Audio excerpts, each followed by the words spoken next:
Hello student, अब तक मैंने आप लोगों को बताया हुआ है इनर्शिया क्या होता है। 3 टाइप्स का इनर्शिया बताया था, inertia of motion, inertia of rest and inertia of direction. अगर आप लोगों ने पहले वाले वीडियो को नहीं देखा है तो सबसे पहले उसको देखो, उसके बाद में ही आप इस वीडियो में एंटर करिएगा। तो इस वीडियो में हमारा जो टॉपिक है वो है फर्स्ट लॉ ऑफ मोशन। ये मोशन के 3 लॉज न्यूटन ने दिए थे। न्यूटन अंकल के आप दर्शन कर सकते हो, बहुत बढ़िया काम किया था। इनके बारे में कभी स्टडी करना आप लोग मौका मिले तो गूगल पे। 3 लॉज मोशन के बनाए इन्होंने, first law of motion, second law of motion and third law of motion.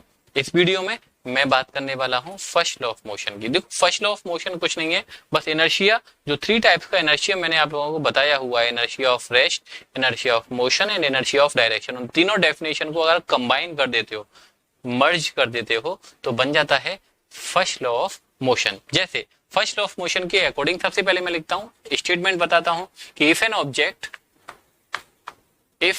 object at rest, अगर कोई ऑब्जेक्ट रेस्ट में है, then it remain at rest। अगर ऑब्जेक्ट रेस्ट में है तो वो किस में रहता है? रेस्ट में ही रहता है। जरा मुझे बताओ कि ये इनर्शिया ऑफ रेस्ट है या इनर्शिया ऑफ मोशन है या इनर्शिया ऑफ डायरेक्शन है? भाई रेस्ट की बात चल रही है तो सर ये डेफिनेशन है इनर्शिया ऑफ रेस्ट की। ओके, रेस्ट का इनर्शिया यही कहता था कि अगर कोई ऑब्जेक्ट रेस्ट में है तो रेस्ट में ही रहना चाहेगा। अगर उस पर फोर्स लगाओगे तो वो उस रेस्ट की पोजीशन को अपोज करेगा। बस वाला एग्जांपल भी हमने आप लोगों को बताया था। तो ये डेफिनेशन किसकी हो गई? इनर्शिया ऑफ रेस्ट की। If an object at rest it remain at rest. If an object in motion, अगर ऑब्जेक्ट मोशन में, then it continue its motion, वो अपने मोशन को कंटिन्यू करता रहेगा in a straight line with uniform speed. Okay, किसमें? In a straight line with uniform speed. Straight line में चलता रहेगा, यूनिफॉर्म स्पीड में चलता रहेगा। देखो, ये वाली जो लाइन है ये तो है इनर्शिया ऑफ रेस्ट की, और ये वाली जो लाइन है वो किसकी है? इनर्शिया ऑफ मोशन की। और इन अ स्ट्रेट लाइन की बात बोल दी है तो आप समझ गए होंगे इनर्शिया ऑफ डायरेक्शन की बात हो गई। तो अगर कोई ऑब्जेक्ट रेस्ट में है तो वो रेस्ट में ही रहेगा। जैसे ये चौक है, यहाँ पर रखी हुई है, अभी हमेशा यहीं पर रखी रहेगी, हमेशा। ओके, ये अपने आप कभी भी मूव नहीं होने वाली है। अगर मैंने अपने हाथ पर एक वाटर बोतल रख ली है तो ये हमेशा रेस्ट में ही रहेगी, ये कभी भी मूव नहीं होने वाली है। कब तक मूव नहीं होगी ये बात भी ध्यान रखनी है। अगर कोई ऑब्जेक्ट चल रहा है, बाइसाइकिल चल रही है, तो वो हमेशा चलती रहेगी, वो कभी भी रुकने वाली नहीं है। Okay, in a straight line with uniform speed. कब तक ऐसा होगा सर? ऐसा तो सर हमेशा नहीं होता है, लेकिन ध्यान रखें, अनटिल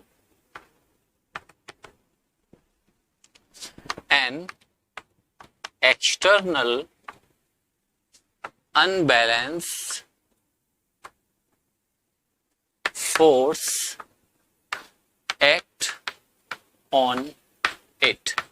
जब तक ऑब्जेक्ट पर एक्सटर्नल फोर्स नहीं लगेगा, एक्सटर्नल मतलब बाहर से कोई आकर फोर्स नहीं लगाएगा, और वो भी क्या था? अनबैलेंस। ध्यान रखना है कि अगर ये वाटर बोतल है तो रेस्ट में है तो ये हमेशा रेस्ट में ही रहेगी। लेकिन कब तक रेस्ट में रहेगी? जब तक मैं इस पर आके फोर्स नहीं लगा दूंगा। मैंने फोर्स लगा दिया तो ये रेस्ट से मोशन में आ गई। ऐसी ऑब्जेक्ट चल रहा है, बाइसाइकिल चलती रहती है ना, बॉल चल रही है, बॉल को आपने फोर्स लगा दिया, बॉल चली जा रही है, चली जा रही है। क्यों रुक जाती है? आप सब लोग जानते हो, फ्रिक्शन फोर्स की वजह से रुक जाती है। फ्रिक्शन फोर्स की जो डायरेक्शन होती है वो हमेशा अपोजिट टू द मोशन होती है, मोशन की हमेशा अपोजिट वर्क करता है फ्रिक्शन फोर्स। तो ये बात है फर्स्ट लॉ ऑफ मोशन की। अगर आपको इनर्शिया की तीनों डेफिनेशन याद है तो फर्स्ट लॉ आसानी से याद हो जाएगा। फिर से समझ लीजिए, अगर कोई ऑब्जेक्ट रेस्ट में है तो वो हमेशा रेस्ट में रहेगा। अगर कोई ऑब्जेक्ट मोशन में है तो वो हमेशा मोशन में रहेगा in a straight line with uniform speed. Until, कब तक रहेगा ऐसा? जब तक कि आप एक एक्सटर्नल फोर्स उस ऑब्जेक्ट पर अप्लाई नहीं करोगे, तब तक ऑब्जेक्ट रेस्ट में है तो रेस्ट में रहेगा, मोशन में है तो मोशन में रहेगा। जिस डायरेक्शन में चल रहा है उसी डायरेक्शन में चलता रहेगा, उसमें कोई भी चेंज नहीं होगा। until an external unbalanced force act on it. This is all about first law of motion.